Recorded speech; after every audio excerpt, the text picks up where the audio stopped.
Couldn't be better, Mike. How about you? All right. We now have a schedule. Who knows if we can keep it? We don't know that yet. But let's say that we can keep this golf schedule. First of all, do you like the golf schedule they came up with? Look, I think that what we're trying to do is salvage something that has been a nightmare for all of us, right? I mean, in every single sport and every single life. So the answer is I love anything. It gives we wake up these days now with hope. We're thinking, okay, you know what? If we could get to the middle of June, everything's going to be kind of okay, and then now we're going to see some major championships come August. So look, I love it. I'm sorry to see the Open Championship get canceled. I totally understand it, but I love the fact that we have a solve for the situation. So I love it. Well, first, the Brits are the smart. Let's give them credit for being smart. Number one, they canceled the golf. They canceled the British Open. They canceled Wimbledon, different groups, but they canceled Wimbledon. And then I find out today that, and I believe they're the only one that I've heard of so far, Wimbledon paid $2 million for pandemic insurance. They made $141 million on their insurance policy. So let's give Wimbledon credit for being really brilliant. They had pandemic insurance. They paid $2 million for the policy. They will be paid $141 million. So, but Mike, let me remind you of something else. That's pretty good, though. I agree, but let me remind you of something else. The U.S. Tennis Open in 2 weeks in New York, that event does $820 million worth of business. No question, but it doesn't do $140 million profit, probably. I don't know. I mean, Wimbledon, that's $141 million profit. Yeah. No, I would tend to think on 820, if you're not making a couple $100 million on that. I think you're probably making 100. Maybe you're making 2 if you're lucky, and you might be making 2. But my point is, I haven't heard of anybody else yet who has had pandemic insurance. Give Wimbledon credit. No. They did have a policy, and they're being paid $141 million. So absolutely, you're right. These other events will produce. They'd rather have the event, and I'm sure Wimbledon would still. But Wimbledon's the only one that I've heard of yet. When people have been asked, did they have any kind of catastrophic insurance, no one I heard of has had pandemic insurance except Wimbledon. Now I don't know if the golf guys did for the British, the Royal and Ancient. I don't know if they did. Maybe they did too. I think they have insurance as well. If they did, God bless them. So they're smarter than everybody else. But so at least Wimbledon is making some money and they're doing well. Now, the biggest thing I wanted to get to was the Masters, because you know that course. You work there. So you know what it will be like if they actually do conduct this in November as planned. Now, the schedule, if you haven't heard, for golf is you're going to have the PGA in August. You're going to have the U.S. Open mid-September at Winged Foot. You're going to have the Ryder Cup October. There's other golf, but I'm just giving you the highlights. September 22 to 27, there's the Ryder Cup at Whistling Straits in Wisconsin. And then you will have the Masters November 13 to 17 in November. How will that course be different in November than it would be in April? It's got to be different, right? It will be a little bit different. The temperature will be just a fraction colder. I'm talking, 3 to 5 degrees. The average lows and the average highs are going to be somewhere in the upper 40s, low 50s, and it'll get up into the upper 60s, lower 70s. When you start getting into April, that's when you're starting to get a little bit warmer. So not much different. What I will tell you is the month of November is the least amount of rainfall of any of the months in Augusta.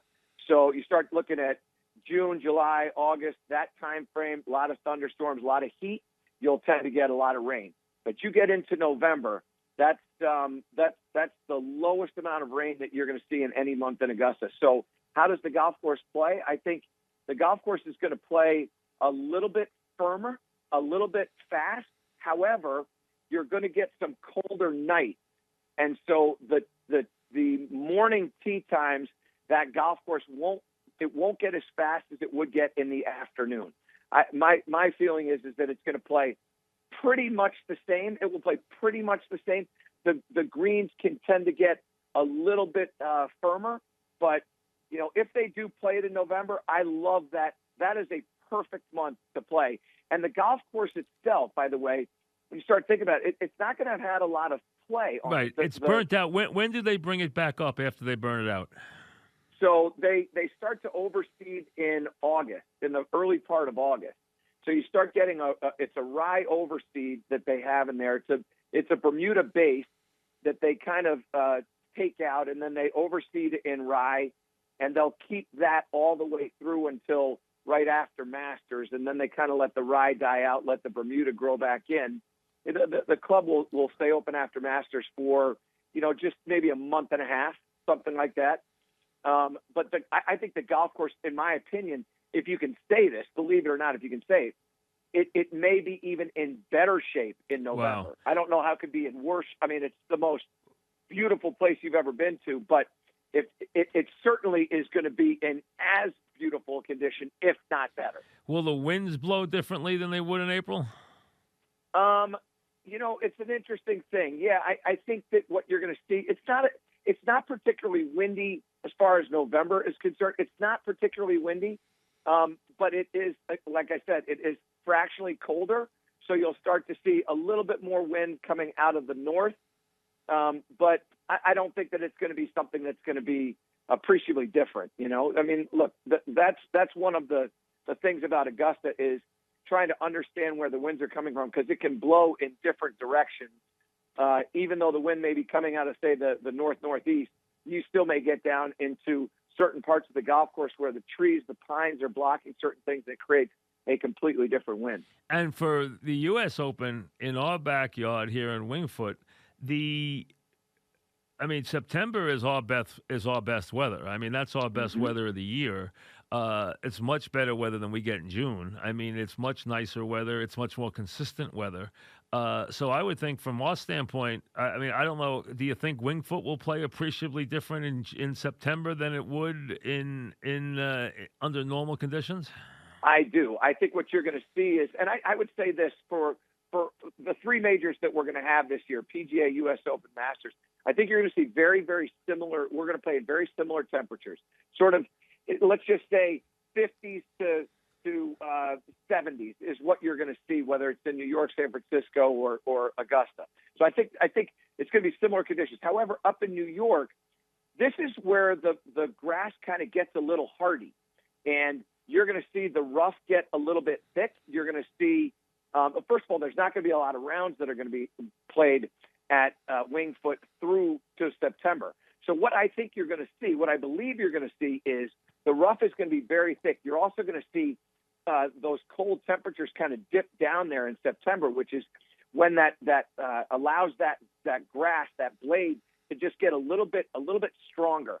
And what I think you're going to see is I think the rough is going to get really challenging, and you're going to be playing a golf course that's going to be playing a little bit longer. Look, the difference between June and September is way different in New York than the difference between April and November in Augusta, Georgia. So I agree. I would say that golf course, Wingfoot, is going to be a completely different scenario. The ball's not going to be traveling as far.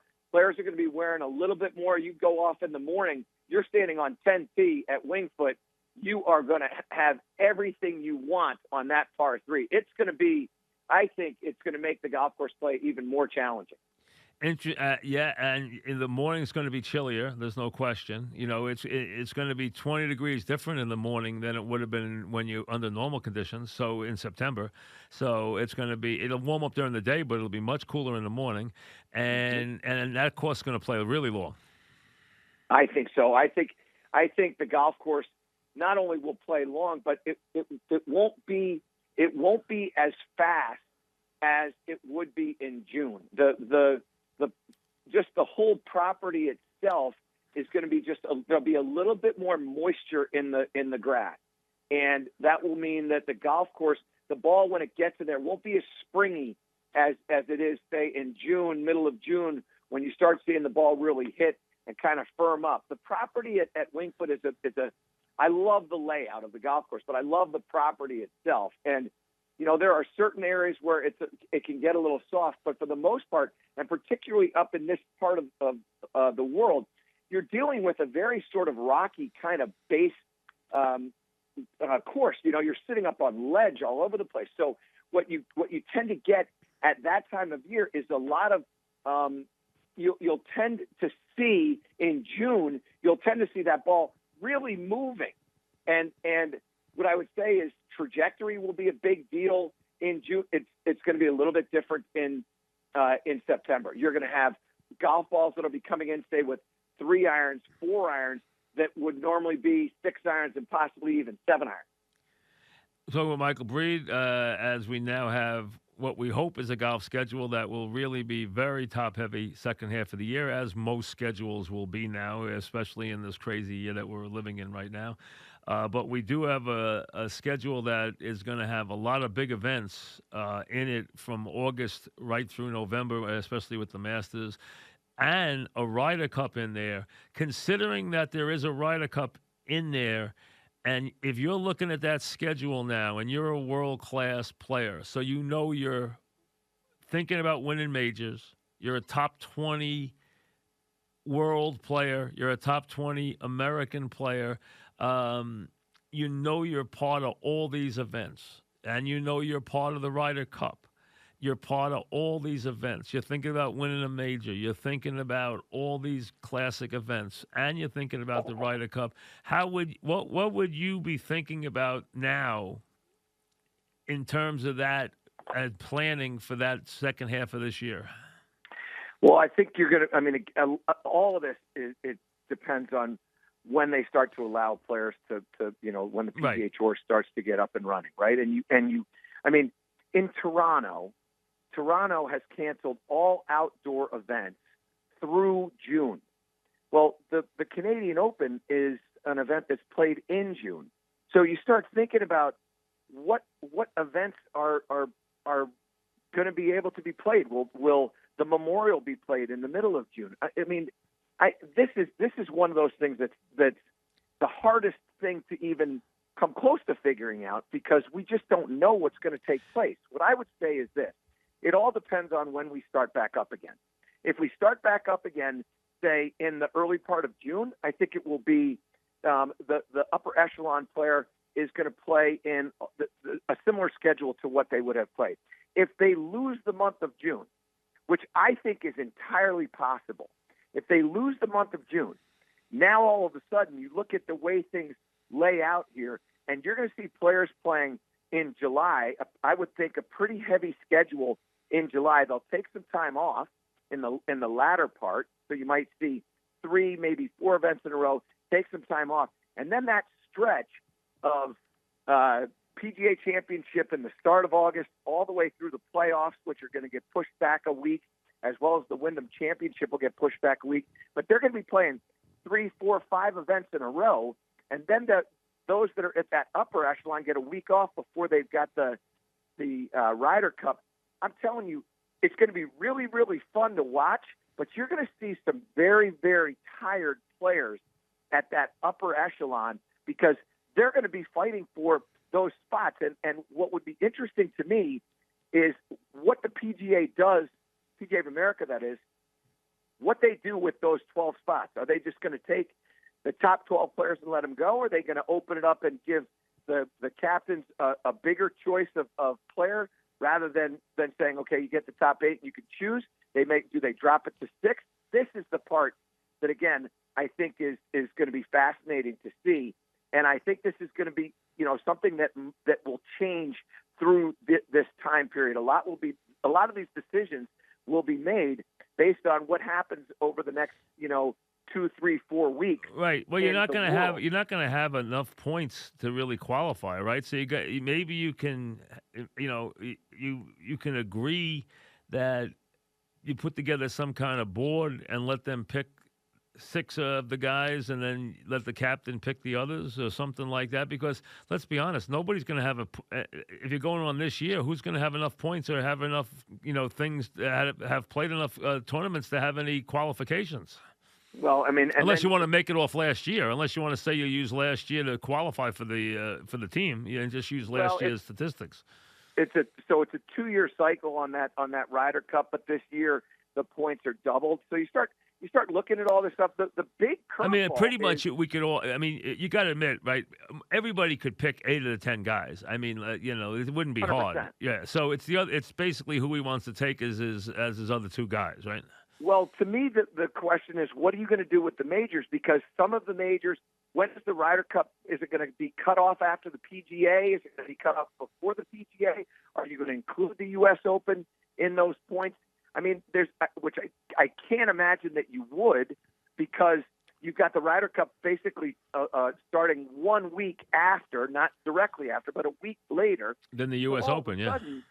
And you're not going to count any points for Masters. So as that all starts to kind of unfold, I don't really know how they're going to get to the points that are available. Are they what gets shut out? What gets included? Those are the things for me that are still hanging out there. And again, what I would say is that in time, which is terrible, but it's true. In time, we'll come to learn how they're gonna figure that out. But I think the interesting thing is that they're not moving the Ryder Cup. I had thought that they might move the Ryder Cup and include some all the majors for 2 years, for 2 additional years in that. And they're not doing that. They're keeping the Ryder Cup right where it is in that September 22nd to I don't think they probably couldn't move it logistically. They probably had blocked all the rooms and everything is already done, so they probably needed to keep it exactly where it is. They probably locked up the whole town for the week. It's a very interesting time. And you look at what baseball is doing in their sport, which is revolutionary if it happens. I mean, crazy. Completely. Yes. And I too go to football. If you're thinking college football, this. College football, I think right now is probably really a long shot, because those colleges all have to be open and really going full tilt for there to be any college. Otherwise, there'll be no games. So, you'll play the NFL. We know that, but there'll be no college football unless every one of those universities and colleges are open, and we have no idea if that's going to be the case. So, I mean, college football, I think, is really up in the air. There's no question. And even hockey, very much up in the air right now. And the NBA admitting for the first time they may have to take a very dim view of this season. So, we're not sure where this is headed right now. But golf, as everyone said, because of the individual nature of the players, and you can put an event on. So I think golf will definitely happen this year. I think it's actually the easiest sport to get restarted. I think it lends itself to that, because you could play it without a lot of crowds to begin with, and still, as long as you have TV, you could have an event. So I think from that standpoint that golf's going to get up and running, I think, this year for sure. I'd be very surprised. I think if anything starts this year, golf starts. I think if you start looking at golf, the one variable to this whole thing to me is what it takes to put the event on, and quite honestly, nobody knows. Just take volunteers. Take the volunteers that help out for the event. How are you going to do that? What are you going to do with all the different things that the PGA Tour does to make the experience for watching the tour away from the tour? If you're not out at the event, the online stuff. So that to me is part of this that makes this just an interesting formula to go through. And I had Mike Wan on my radio show, and that was one of the things that was of his concern. He wants to get his players out there playing. Mike Wan's the LPGA commissioner, and he wants to get his players out there playing. He knows that this is a financial opportunity for these players to go out there.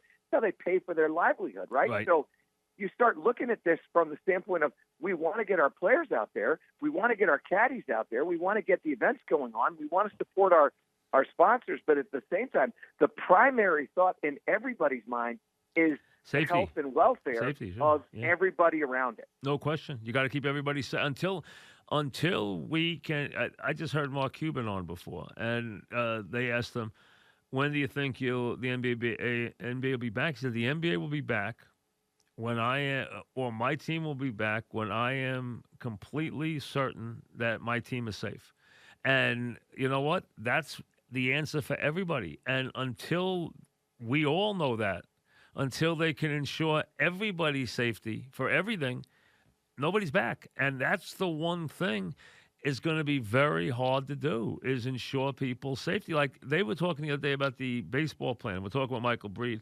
The first thing they stated was one failed test and we're out the window. So basically, they were admitting we're going to come in, we're going to test every player. One failed test and we're done because this thing is so contagious that one failed test could infect the entire colony of players. So the bottom line is one failed test stops the sport. It doesn't, we cast the player out. No, they're saying one failed test and we won't go forward. That's amazing when you think about it. I mean, something like that. So it just shows you how delicate the balance is right now. It's a very scary time. And the other thing is, right now we just don't know as much about coronavirus as we will say in the coming days and months to be able to understand how it gets transmitted and what's the vaccines that we need to come up with in order for us to be able to overcome this. I think too, like the flu, we'll figure that out at some point. But this is very early on in this, and you know the other sort of challenge in all of this is not the decision necessarily of whatever association, whether it's the NBA, the NHL, Major League Baseball, whatever. It's what goes on in each particular town. If the city of Toronto says we're not having any outdoor events through June, and they extend that through July. Yeah, that's it. How's Major League Baseball going to go? Okay, they can't. Well, you know what? We'll work around that. They can't. Can't. That's why they've talked about playing all the games in Arizona, and only in the minor league parks in Arizona, and the one major league park. I mean, that's the only thing they've discussed. Who knows? Who knows what goes on in each city? What city's a hot spot right now? Long Island's the hottest spot in the country. It might be somewhere else in 3 weeks. So we just don't know about that yet. So we're still so much up in the air. We're talking with Michael Breed now. The Masters would have begun tomorrow. This would be the eve of the Masters right here. The Masters would begin tomorrow. So with that being the case, I said yesterday, I'm going to say it again today.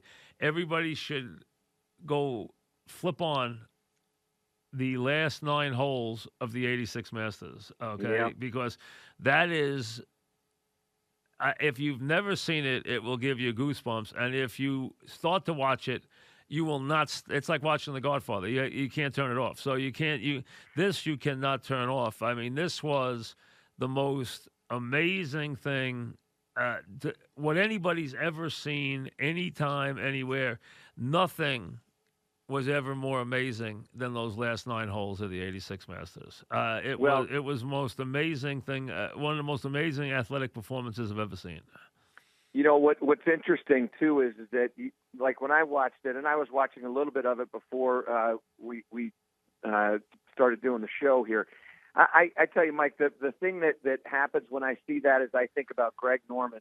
You know, Greg Norman has the lead going to the back 9. He makes that double bogey on 10, and all of a sudden he basically plays his way out. And while the story becomes, in a sense, Seve Ballesteros and Jack Nicklaus, when Norman makes that crazy birdie on 17 where he drives it almost off the green on 7, takes a drop, and then punched it through the trees up there and makes birdie to tie Nicklaus as he heads to 18 and then hits that flaring shot to the right. What you also forget is that's in 86. And in 87, the very next year, Larry Mize holds that pitch shot from the right side of 11 to beat Greg Norman in a playoff. But in that playoff also in 87 was Seve Ballesteros. And you think about the number of times that Seve Ballesteros and Greg Norman were right there, and Norman in particular, never coming away with a Masters. Norman killed himself like against Faldo, but also was also the most unlucky player who ever lived. I mean, like Mize is an example. Yeah. I mean, there were just some times where he lost things that were just so crushing. And what people don't realize is, okay, and I played once with Greg Norman, and it was unbelievable to see somebody hit the ball like this guy hit the ball. This guy hit the ball like nothing I've ever seen in my life. It was amazing to watch this guy hit a golf ball. It was unbelievable. I mean, you couldn't even see the ball. He hit it so high and far. It was unbelievable. This guy had so much talent. It was scary. And what's amazing is that he only had 2 majors. And the 2 majors that he wins are majors where you wouldn't think the trajectory was going to be, high apexes was going to be an advantage. And guys think he didn't care, that he cared more about being rich. I'm not sure that was the case. I don't believe that. I just think he was one of these guys who just had trouble closing events down, but had an incredible amount of talent. Well, he was kind of snake bit. I mean, you think about the PGA Championship where Bob Tway is sitting in the front bunker there, and it literally looks like Norman's going to win that one, and Tway holds it.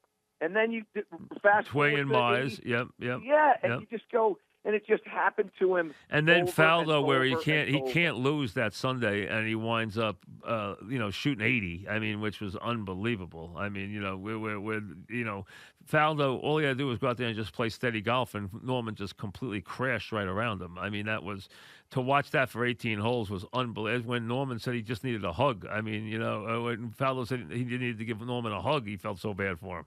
When all Faldo did was go out there and just basically knock it around for par and just play his round. Which is typical. 67 Faldo shoots that day. It was pretty good, but Norman shoots 78. 78 in that final round. And remember, he shot 63. There have been 2 63s shot at Augusta National. One was Nick Price in the Saturday round of 1986. He was playing with Norman in the final pairing in 86. So and then Norman shoots 63 in the Thursday round in 96. And I mean, it was unfortunate. Greg Norman could have easily have had 2 green jackets instead. Could have won 6 or 8 majors easy. Yeah. Easy. Yeah. And was number 1 in the world how many years? The guy was one of the greatest drivers of a golf ball that you've ever seen. I mean, you talked about how he hit it. Every single person who was on tour commented the same way. This guy drives the ball better than anyone else. He was Tiger Woods. He was sort of between Jack Nicklaus and Tiger Woods. Here's Greg Norman, and we expected Greg Norman to do great things. He to me, he's almost like a Tom Weiskopf. If you look at Tom Weiskopf's record in the Masters, he's 4 second-place finishes at Augusta Weiskopf in 3 and 4 years. I mean, and for Weiskopf to only have won 1 major championship, that also, too, an Open championship, is almost criminal. And Norman has been an incredibly successful businessman, phenomenally successful. On top of that, he did incredible stuff, Cobra Golf and everything else, made a fortune. I mean, so he's done very well in that area, but should have been one of the great golfers of all time, and is remembered more for being snake bit and a guy who could choke up a final round than anything else. And as you said, a couple of them weren't his fault, and some of them were his fault. So, I mean, it was a little bit of both. But he's in the mix here. But this was Jack. This is the greatest player, I think, in the history of golf, and I still think he is. Just showing you, I'm not the same player anymore. But for this afternoon, I'm back to being Jack. I'm as good as I've ever been. I'm back to being me for an afternoon, and every shot he hit was just, I mean, one after another, and the putts, I mean, are just unbelievable. And the shots, unbelievable. It was amazing. We shoot 31 on the backside, right? 30 shoots 30 on the backside. Okay. He eagles 15, birdie 16, and then birdie 17, and had it right in the jaws on 18. But it's, the thing about Jack Nicklaus, and I agree with you, I think he's the greatest champion, major champion, no doubt. But I think I think Tiger Woods played the greatest golf that we've ever seen. You know what Lee Trevino told me? He told me that if Jack, Dog and I did an interview with Lee Trevino once, and Lee Trevino said 2 things. One, he said the only thing that would stop Tiger Woods would be a bad marriage, which that was before he was married. So think about that. Number Yeah. two, he said if Jack had ever cared about anything except being a great father and a husband, he said Jack used to go home on majors after the Thursday round and watch his kid have a game and then come back and play on Friday. He said if he had stayed single, none of us would have ever been in the same league or been in the same ballpark. He would have beat us all by so much.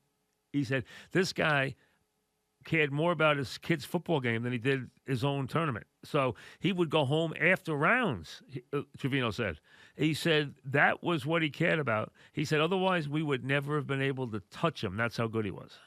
Well, you think about Jack Nicklaus, and if you were to ask Jack Nicklaus his greatest memory from Augusta, right now today, he would tell you that the hole-in-one that his grandson JT made in 2018 in the par 3 contest on the ninth hole was his favorite moment. I believe it. Exactly. We all believe it. We think of Jack Nicklaus as a champion, but he was a champion of family. And what he loved Barbara, his kids and cared and went home and watched their football games and everything else. Yep. But he was, when you think of how many majors he won and then think of how many majors he finished second in and realize how good the players, there might be more players now, but there were guys who were better then. He had to deal with Arnie. He had to deal with Casper, Trevino, Player, Watson. He had to deal with so many guys that could beat him straight up. Tiger didn't have the guys who challenged him like he had. He had guys that, Trevino was a great player. Gary Player was an incredible player. I mean, just an incredible player. Even a guy like Billy Casper, Arnold Palmer early, Tom Watson late. He had all these guys who could beat him. Johnny Miller Johnny Miller's another one. Yeah, absolutely. Early 70s was as good as there was. Absolutely. Yeah, and think about it. Trevino was a great player. Great ball striker. Player was an incredible player. Yeah, Player was a guy who got more. I think Gary Player was a guy who got more out of his talent than anybody else. I really do. You would not think that Gary Player was going to be what Gary Player turned out to be, and he worked incredibly hard. Was really the guy that started the fitness thing. Absolutely. No. Player did. He was a fanatic with the. Still is. Yeah, still is. He's still in better shape than everybody. I did a show with Gary Player. When I was doing the Golf Mix with Golf Channel, and on the show, he basically said to me, "Go ahead, punch me in the stomach. Punch me." I said, "Mr. Player, with all due respect, there's not a way in the world I'm going to hit you in the stomach. Not a chance." And this guy could get on his back. You talk about what Sam Snead could do. Gary Player did the exact same. And he was meticulous in what he eat. Would never eat bacon. Thought it was the worst thing you could put into your body. He was just meticulous in all aspects. And look at the shape he's in now. He's in phenomenal shape. He really is. I mean, yeah. So he absolutely is. But that year, that tournament.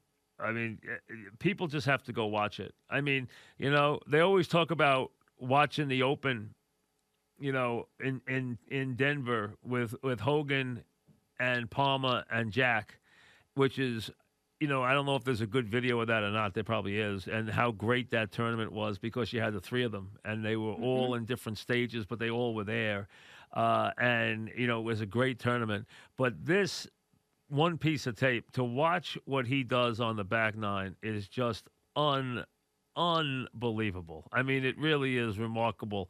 And I know people want to watch Tiger's last win, which is good, too, because it was heroic. But the shot making that what Jack did on that back nine is just shot after shot after shot is just unbelievable. Yeah, he made a ton of putts. He really put himself in position. There's a couple of things that you take away from that. One of the things as I was watching it was that stood out to me.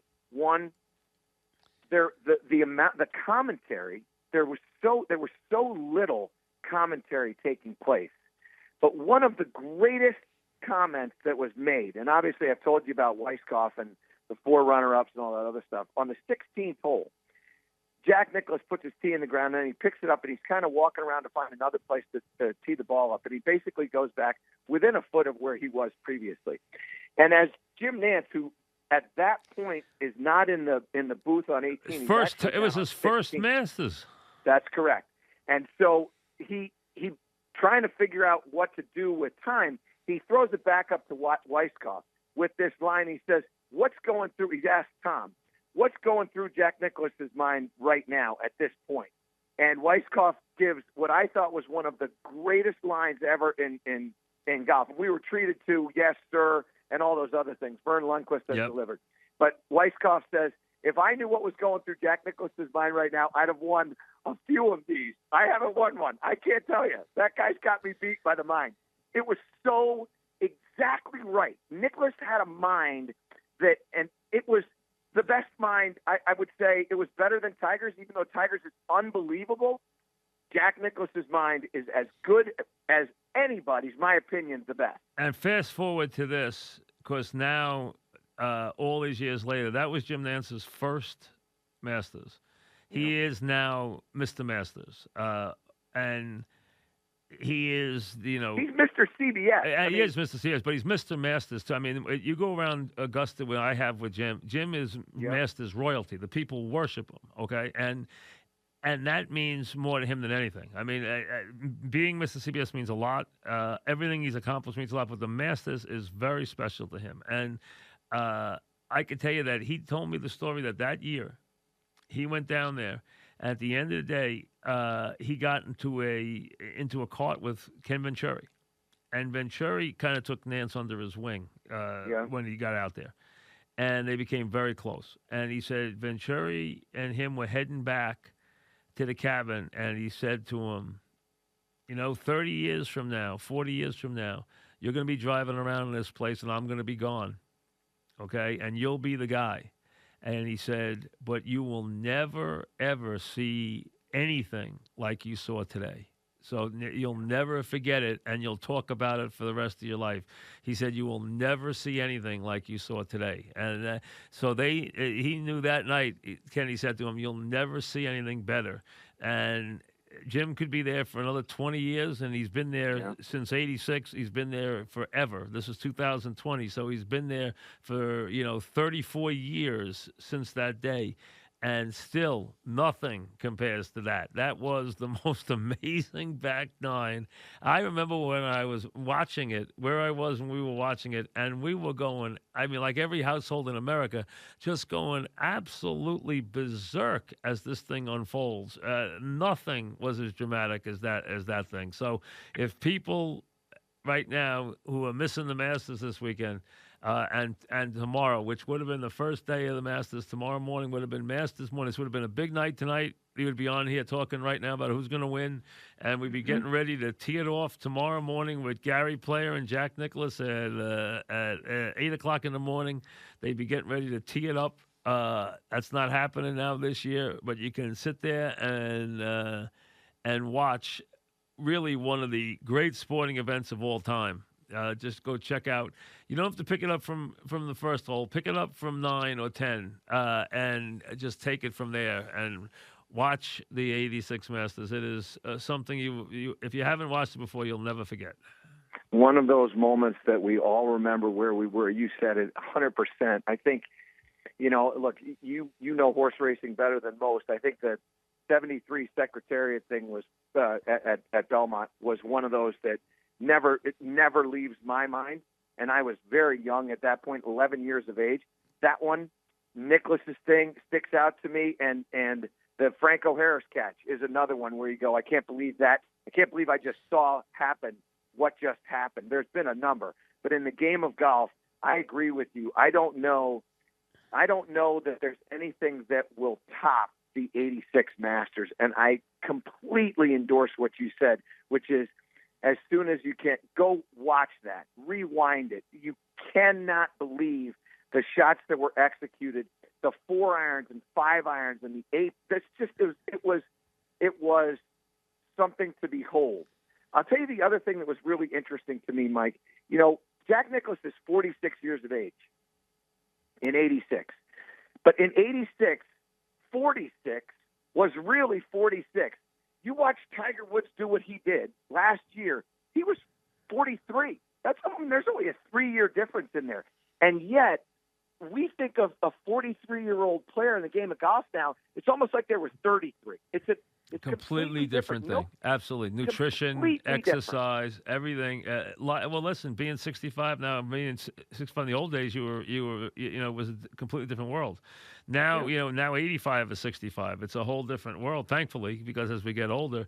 But it's funny that you, in closing, that you link up those two events because I saw this thing where Jack Nicklaus said that he was at his house and he was watching the Belmont and he started to cry because he said that he couldn't imagine a living thing performing to an optimum level more than the horse did that day. Watching that, he said he actually had tears in his eyes because he couldn't imagine anything performing to the level that Secretariat did that day. So it's amazing that you bring that one up and link it to Nicklaus because Nicklaus made that statement about watching the Belmont Stakes that year, and he said he even called Jack Whitaker to talk to him about it because of that. So it's interesting that you bring that up. Well, listen, enjoy your Masters week as much as humanly possible in this crazy time.